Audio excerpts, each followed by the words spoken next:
Good morning my friend. आज हम आपके लिए 10th क्लास का एक बहुत ही प्यारा टॉपिक लेके आए हैं जो बोर्ड में इससे संबंधित कुछ क्वेश्चनों को हल किया जाता है। जैसे देख सकते हैं कक्षा 10th में विषय गणित प्रश्नावली 5 है आपकी सामान्यता श्रेणी। सामान्यता श्रेणी से संबंधित कुछ क्वेश्चन बहुत अच्छी तरीके से बोर्ड में पूछे जाते हैं जिसका आपको सॉल्यूशन आना चाहिए। हम आपको पहले भी बता चुके हैं कि सामान्यता श्रेणी यानी एपी श्रेणी को हम इस प्रकार भी लिखते हैं A1 A2 A3 A4 A5 AN। तो यहाँ A1 का मतलब है A और A2 का मतलब है A प्लस डी और A3 का मतलब है A प्लस 2D और A4 का मतलब है A प्लस 3D। A5 का मतलब हो गया A प्लस 4D और AN का मतलब हो गया A plus N minus 1 into D. ये AN nवां पद है। जैसे यहाँ A1 है तो ये प्रथम पद A, सेकंड पद A प्लस डी, थर्ड पद A प्लस 2D, चौथा पद A प्लस 3D, पाँचवा पद A प्लस 4D। अब हम जैसे फर्स्ट टर्म क्या है A1, यहाँ से अगर nवां पद ज्ञात किया जाएगा तो AN का सूत्र हो गया A plus N minus 1D। तो यहाँ मैंने आपको नोट 1 में मैंने प्रथम फॉर्मूला लिखा है। प्रथम फॉर्मूला है प्रथम पद से nवां पद ज्ञात करने का सूत्र AN बराबर A plus N minus 1 into D. अब आपसे कह दिया जाए कि अंतिम पद से, कहाँ से? अंतिम पद से, यानी अंतिम पद ये है। इस एपी श्रेणी का अंतिम पद कहाँ है? ये है जैसे AN। अब मैं यहाँ से बोल दूँ कि 10वां पद ज्ञात करो तो आप यहाँ से यूँ गिनेंगे, पहला पद, दूसरा, तीसरा, चौथा, पाँचवां, छठा, सातवां, आठवां, नवां, 10वां। तो ऐसे ये अंतिम पद से nवां पद ज्ञात करने का फॉर्मूला भी है जिसे आपको याद रखना है। अंतिम पद से nवां पद ज्ञात करने का सूत्र होगा L minus N minus 1 into D. अब इन दोनों फॉर्मूले से संबंधित मैं आपको कुछ क्वेश्चन हल करने जा रहा हूं और आप उसे सीखें। आपके 10th बोर्ड में बहुत ही काम आएगा। जैसे आपके लिए मैंने एक पहला क्वेश्चन लिया है। वो पहला क्वेश्चन क्या है देखिए, सामान्यता श्रेणी 2 7 है ना 12 का 10वां पद यानी 10वां पद ज्ञात करो। तो आपको हल करने के लिए सबसे पहले आपको क्या लिखना है? ये 3 चीज़ लिख लो, A, फिर यहाँ पर D और ये N। अब A कौन है? प्रथम पद है। A प्रथम पद यानी 2। अब D निकाला जाता है यार सेकंड पद माइनस फर्स्ट पद। इससे आप D निकालेंगे। क्या निकालेंगे? D निकालेंगे तो सेकंड पद हमारा क्या है? देखो, पहला पद, दूसरा पद और ये तीसरा पद। तो सेकंड पद हमारा यहाँ 7 है और फर्स्ट पद में देखिए क्या है? ऊपर श्रेणी में 2 है। ये देखो 2 है। तो अब हमारे पास D निकल के आ गया। D आ गया, 7 में से 2 गए तो 5। अब इसमें क्या बोला जा रहा है? 10वां पद ज्ञात करो। तो यानी यहाँ पदों की संख्या n बराबर कितना हो गया? 10। अब हमें ये वाला फॉर्मूला याद रखना है nवां पद ज्ञात करने के लिए। क्वेश्चन में लिखा हुआ है 10वां पद ज्ञात करो। तो यहाँ पर आपसे बोला नहीं गया कि प्रथम पद से। जब भी आपको 10वां पद ज्ञात करो तो समझ जाएं कि वो शुरुआत से फर्स्ट पद से 10वां पद ज्ञात करने के लिए बोल रहा है। उसके लिए आपको ये AN बराबर A plus N minus 1 into D वाला फॉर्मूला लेंगे। तो अब मैं यहाँ लिखूँगा 10वां पद। ज्ञात करने के लिए फॉर्मूला क्या बना, a plus n-1 into D. अब a की जगह आप क्या लिखोगे, a की जगह आपके पास है 2, n की जगह क्या लिखेंगे 10 माइनस 1 और d की जगह पर क्या लिखा जाएगा 5। देखो a की जगह हमने क्या लिखा 2 और d की जगह क्या लिखा 5, n की जगह क्या लिखा 10। अब इसे हल कर लेंगे तो आंसर आ जाएगा।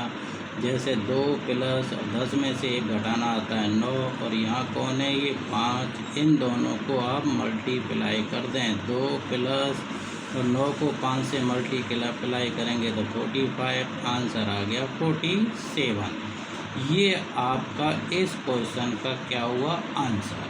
तो आप देखेंगे हमारे पास क्या क्वेश्चन था, समांतर श्रेणी 2 7 12 डैश डैश का 10वां पद ज्ञात करो। तो आपने ये हल कर लिया, a बराबर 2, d बराबर 5, n बराबर 10। इस फॉर्मूले में मान रखा तो ये सॉल्यूशन करके आंसर कितना आया 47। अब हमारे पास यानी हमने आपको दूसरा सूत्र भी लिखाया है, अंतिम पद से nवां पद ज्ञात करने का सूत्र an बराबर l minus n minus 1 into D. तो इस सूत्र से संबंधित कौन सा सवाल आता है और कैसा सवाल होता है वो देखिए। वो सवाल इस तरीके से वहाँ पर बोर्ड में आपके 10th क्लास में हिंदी मीडियम के लिए होता है और इंग्लिश मीडियम के लिए भी होता है। तो इंग्लिश मीडियम वाले बस इस हिंदी लैंग्वेज की जगह इंग्लिश लैंग्वेज लिख देते हैं, बाकी हल तो ऐसे ही करना होता है। बस समांतर श्रेणी की जगह आपको अर्थमेटिक प्रोग्रेशन एपी श्रेणी लिखना है, पद की जगह टर्म लिखना है और अंतिम पद यानी लास्ट टर्म से। तो ठीक है, अब इसे हम हल कैसे करें। अब इसको सवाल को देखें तो सही, समांतर श्रेणी 10 7 4 डैश डैश माइनस 62 का अंतिम पद से 11वां पद ज्ञात करो। तो हल करने का तरीका तो वही है, पहले आप लिखें a, फिर लिखेंगे आप यहाँ पर देखो a यानी प्रथम पद a कितना हो गया 10, फिर निकाला जाएगा d का मतलब आप यूँ समझ लें शॉर्टकट में सेकंड पद माइनस फर्स्ट पद यानी second term minus first term. तो सेकंड टर्म देखिए आप इस एपी श्रेणी में कौन है 7 माइनस फर्स्ट टर्म देखिए इसमें क्या है 10। अब आप इसको क्या करेंगे हल करेंगे। तो आप जानते हैं 10 क्या है माइनस का, 7 क्या है प्लस का। तो माइनस वाली संख्या बड़ी है तो 10 में से 7 घटा दो, बड़ी संख्या का चिन्ह लगा दीजिए। तो देखो d आ गया -3, यानी आपने d निकाल लिया। अब यहाँ हमसे कुछ कह रहा है, देखिए पहला पद दूसरा पद तीसरा पद डैश डैश डैश डैश, यह श्रेणी कहाँ पर एंड हो रही है, अंत कहाँ हो रहा है श्रेणी का -62 पर। तो ये कौन है लास्ट पद है, समझे लास्ट टर्म है ये, ठीक है। अब अपन हिंदी मीडियम में पढ़ा रहे हैं तो आपको हिंदी मीडियम में आप क्या लिख देंगे अंतिम पद, क्या लिखेंगे यहाँ अंतिम पद।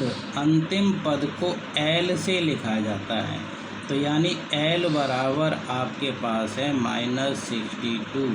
L बराबर क्या हो गया -62। तो देखो यहाँ लिखा है -62 का अंतिम पद से 11वां पद। तो यानी n बराबर क्या हुआ, n बराबर हो गया 11वां पद, यानी n बराबर हो गया 11। तो अब हम लिखेंगे यहाँ पर हेडिंग बनाकर अंतिम पद से 11वां पद ज्ञात करने के लिए मैंने आपको ये फॉर्मूला बताया आपको l minus n-1 into D. अब देखिए यहाँ l आया है तो इस l की जगह -62 लिखेंगे, क्या लिखेंगे -62। अब n की जगह क्या लिखा जाएगा 11 -1 d आपने अभी निकाला है, d कितना निकाला है -3। तो अब हम -62 माइनस 10 में से यहाँ डी की जगह -3 रख दीजिए। तो देखो 11 में से 1 गया तो यहाँ पर आपका आ गया 10 इंटू यहाँ पर -3। इस -3 को आप इस माइनस से मल्टीप्लाई कर देंगे तो आप देखेंगे 62 माइनस का है। ये माइनस और ये माइनस आप जानते ही हैं, मल्टीप्लिकेशन आप साइनों का करते हैं तो वो चेंज हो जाता है। माइनस माइनस को गुणा किया तो प्लस हो गया। 10 को 3 से गुणा किया तो 30।